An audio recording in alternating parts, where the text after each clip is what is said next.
அனுதினமும் இயேசுவோடு என்கிற இந்த காலை தியானத்திற்கு உங்களை அன்போடு நான் அழைக்கிறேன்.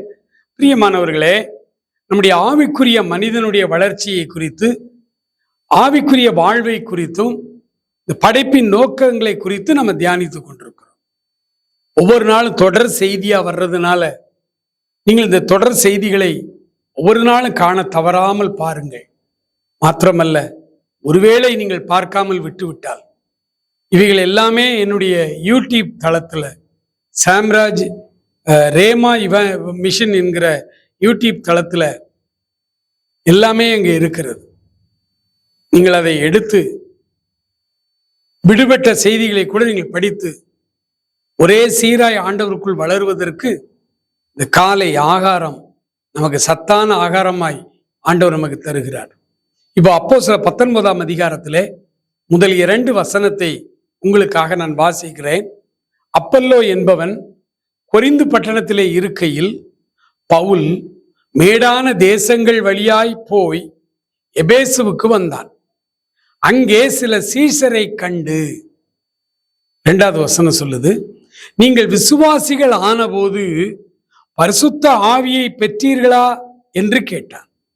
அதற்கு அவர்கள், பரிசுத்த ஆவி உண்டென்பதை நாங்கள் கேள்விப்படவே இல்லை என்றார்கள். பிரியமானவர்களே, 2 காரியத்தை இந்த 2 வசனம் சொல்லுகிறது. ஒன்று, எபேசுவுக்கு வந்த பவுல் அப்போஸ்தலன் அங்கே சில சீசரை கண்டு, நீங்கள் விசுவாசிகள் ஆனபோது அப்படின்னு கேட்கிறார். யார் இவர்கள்? ஆண்டவருடைய சீசர்கள்.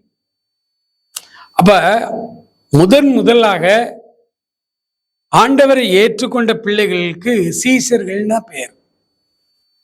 அப்புறம்தான் கிறிஸ்தவர்கள் என்கிற பெயர் அவர்களுக்கு வந்ததுன்னு போட்டிருக்கு. முதல்ல அவங்க பெயர் கிறிஸ்தவர்கள் கிடையாது, அவர்கள் சீடர்கள். அந்த சீடர்களை குறித்து சொல்லும்போது சொல்றாரு, நீங்கள் விசுவாசிகள் ஆன போது. அப்போ விசுவாசிகள்னா ஆண்டவரை ஏற்றுக்கொண்டவர்கள், ஆண்டவருடைய பிள்ளைகளாய் மாறினவர்கள், அவருடைய சீசராய் மாறினவர்கள், அவர்கள் எல்லாருமே விசுவாசிகள். ஆனா இன்னைக்கு என்ன சொல்றாங்க சபையில, நாங்கள் ஊழியக்காரர்கள், நீங்கள் விசுவாசிகள்ங்கிறாங்க. பெந்தேகோஸ்தே சபைகள், ஸ்தாபன சபைகளை தவிர மற்ற எல்லா சபைகள்லையும் நாங்கள் அழைக்கப்பட்ட அப்போஸ்தலர்கள், நீங்கள் விசுவாசிகள் அப்படிங்கிறாங்க. ஸ்தாபன சபைகள் என்ன சொல்றாங்க, நாங்கள் குருமார், நீங்கள் சபையார். யாரா இருந்தாலும் சபையார் தான், அவர் குருமார். இப்படி 2 பிரிவா கொண்டு வந்துட்டாங்க. இது பைபிள் டாக்டரின் இல்லை, கிடையாது. அங்கே சில சீசரை கண்டு நீங்கள் விசுவாசிகள் ஆன போது அப்படின்றார். எல்லாருமே விசுவாசிகள் தான். ஊழியக்காரர்களும் புல்பீட்டில் நிற்கிறதுனாலேயே அவங்க விசுவாசிகளை விட ரொம்ப உயர்ந்தவங்க, வளர்ந்தவங்க. இப்படி ஒரு பெரிய டாக்டரின், தவறான ஒரு டாக்டரின் கிடக்கு. அதே மாதிரி இந்த குருமார்கள்னு அழைக்கப்படுற ஆர்சி, சிஎஸ்ஐ, லுத்ரன், இந்த மாதிரி சபைகள்ல நாங்க குருமார், நீங்க சபையார். எல்லாருமே சபையார், தேவனுடைய வீட்டார், தேவனுடைய நகரத்தார். நம்ம எல்லாருமே விசுவாசிகள். அப்போ ஜனங்கள் தான் விசுவாசிக்கணும், ஊழியக்காரங்க விசுவாசிக்க வேண்டாமா?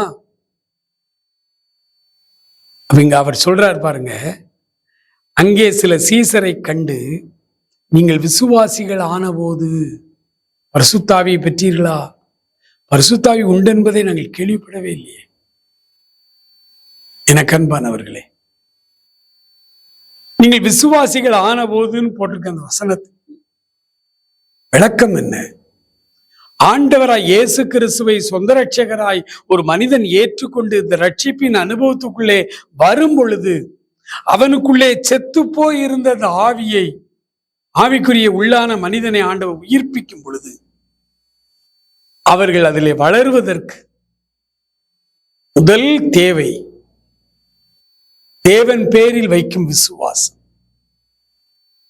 விசுவாசம் மிக மிக மிக முக்கியமானது. ஆகவேதான் எபிரேயருக்கு எழுதின நிருபத்திலே 6ஆம் அதிகாரத்திற்கு 6ஆம் அதிகாரம் 2வது வசனத்தை நான் உங்களுக்காக வாசிக்கிறேன். எபிரேயருக்கு எழுதின நிருபம் 6ஆம் அதிகாரம் 1 வசனம் 2வது வசனம் பாருங்க.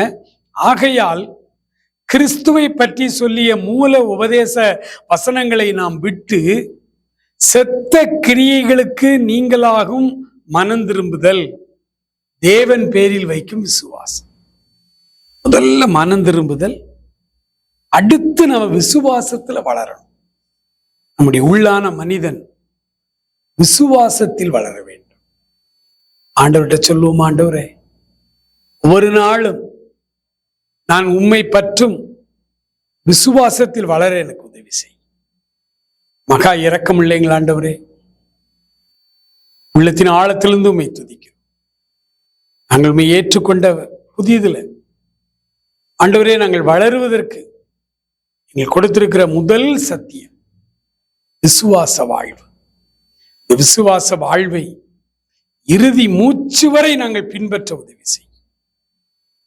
நல்ல போராட்டத்தை போராடினேன், விசுவாசத்தை காத்துக்கொண்டேன். இந்த அனுபவத்தை தார். இயேசுவின் நாமத்தில் ஜெபிக்கிறோம் பிதாவே, ஆமேன், ஆமேன்.